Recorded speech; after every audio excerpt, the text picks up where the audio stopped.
अगर हमने ये डिसाइड कर लिया कि हमें म्यूचुअल फंड में इन्वेस्ट करना है, then the second problem arises कि हमें इतने सारे ऑप्शन मिल जाते हैं कि हम कंफ्यूज हो जाते हैं कि यार किस म्यूचुअल फंड में इन्वेस्ट करें, डेट फंड में, इक्विटी फंड में। इक्विटी फंड में भी बहुत सारे टाइप हैं, डेट फंड में भी बहुत सारे टाइप हैं। अब किस फंड में इन्वेस्ट करें, कितना इन्वेस्ट करें, और इसी प्रॉब्लम को हम इस वीडियो में रिजॉल्व करेंगे 2 स्टेप प्रोसेस के जरिए। पहले स्टेप में आपको अपना टाइम होराइजन डिफाइन करना है कि आप कितने टाइम के लिए इन्वेस्ट करना चाहते हो। फॉर एग्जाम्पल, आपके पास 100 रुपीज है। अब आप ये डिसाइड करो कि 100 रुपीज में से कितना पैसा आपको शॉर्ट टर्म में चाहिए, 2-3 साल में, 4 साल में चाहिए, उसको अलग करो।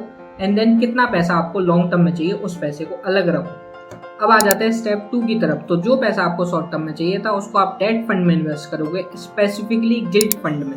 गिल्ट फंड में क्यों? क्योंकि गिल्ट फंड में जो इन्वेस्टमेंट होती है वो गवर्नमेंट सिक्योरिटीज में होती है।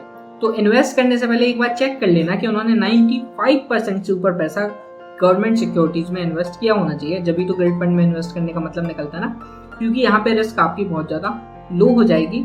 और सेकंड चीज आप ये भी कर लेना कि वहाँ पे एक्सपेंस रेशियो चेक कर लेना कि यार गवर्नमेंट सिक्योरिटीज में इन्वेस्ट कर रहे हैं तो एक्सपेंस रेशियो ज्यादा ऑब्वियसली नहीं होना चाहिए। नेक्स्ट पोर्शन आ जाता है इक्विटी का। यहाँ पे फंड कैसे सिलेक्ट करना है उसको हम बाद में डिस्कस करते हैं, लेकिन आप बेसिकली 3 स्ट्रेटेजीज का यूज कर सकते हो यहाँ। पहली स्ट्रेटेजी जो सबसे अच्छी मानी जाती है मार्केट में कि आप सीधा सीधा इंडेक्स फंड में इन्वेस्ट कर दो। क्यों? क्योंकि यहाँ पे एक्सपेंस रेशियो कम होता है और जो इंडेक्स रिटर्न देगा वो आपको रिटर्न मिलेगा। सेकेंड ऑप्शन ये है कि आप ज्यादातर पैसा इंडेक्स फंड में इन्वेस्ट कर दो, लेकिन थोड़ा सा पैसा स्मॉल कैप या मिड कैप फंड में इन्वेस्ट कर दो। क्यों? क्योंकि यहाँ पे आपका थोड़ा सा पैसा इन्वेस्ट है तो रिस्क तो ज्यादा बढ़ेगी नहीं, लेकिन आपका रिटर्न थोड़ा सा बढ़ जाएगा अगर स्मॉल कैप ने बहुत ज्यादा आउट परफॉर्म किया इंडेक्स को तो।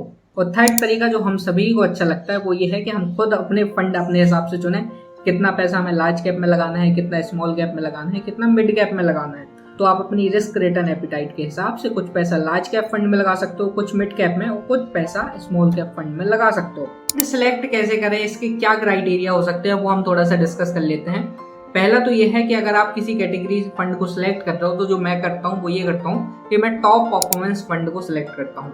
फॉर एग्जाम्पल, अगर मुझे लार्ज कैप फंड चाहिए तो मैं जाऊंगा फिल्टर पे और सर्च करूंगा कि top performing large cap fund कौन से हैं।